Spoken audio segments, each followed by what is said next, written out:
67 days. 67 days from Election Day.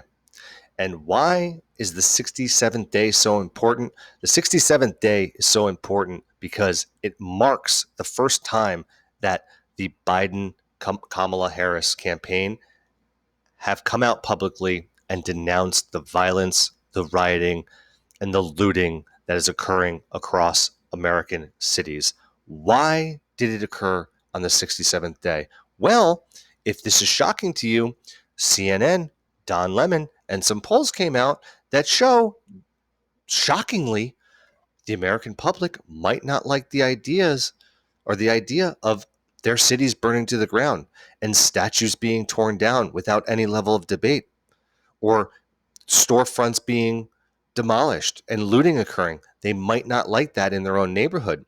And for the people who aren't in the cities, might kind of scare them to think that it could be coming to a neighborhood near them. And so what does the Biden Kamala campaign decide to do? Rightfully so, come out and denounce that violence. Whether they mean it or not, irrelevant. You got to be able to campaign on that issue. It's a pretty safe spot for a politician to be in. You don't endorse violence, looting, or rioting. It's remarkable to me that it took them up until this point to finally make a public statement on it, but yet here we are. So what do you have to do if you're running a presidential campaign? You've got to get out and share your message with the American public at a mass scale. How do you do that? Get on TV, get on the radio, speak to some journalists, hold campaign rallies, and let the world know where you fall in this position. Well, since it's a new position for our Democratic friends, maybe you want to start off with the softball interview. And so here we have a Democratic ally, pretty significant audience behind him, and Stephen Colbert. Should be a layup interview. Kamala comes on, and he's going to queue up some softball questions for her. I'm going to start the video here and let you see how this one unfolded. Only about 30 seconds or so.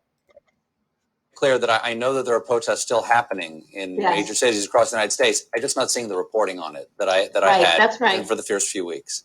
That's right. But they're not going to stop. They're not going to stop. And they're not. This is a movement, I'm telling you. 15 seconds is all it took for Kamala to completely fumble this interview.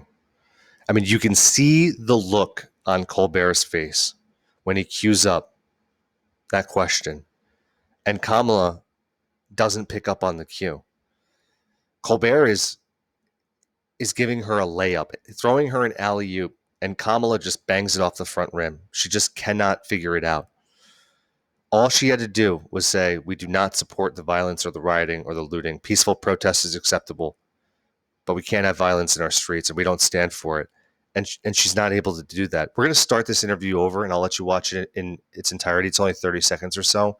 But what I mean, if it's possible, after the 15-second mark, she actually doubles down, and it gets worse from here. So, but let's just watch the lack of political savviness coming from Kamala Harris. Start it over here. Clear that I know that there are protests still happening in major cities across the United States. I'm just not seeing the reporting on it that I had for the first few weeks. That's right. But they're not going to stop. They're not going to stop. And they're not. This is a movement, I'm telling you. They're not going to stop.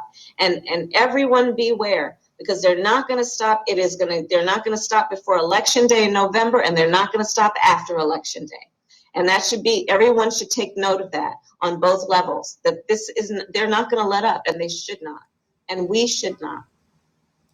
Clear that I know that there are. Well, Kamala, if you could have made a bad situation that much worse, mission accomplished. You just did. Not only did she not denounce the violence, the rioting, and the looting, but she actually doubles down.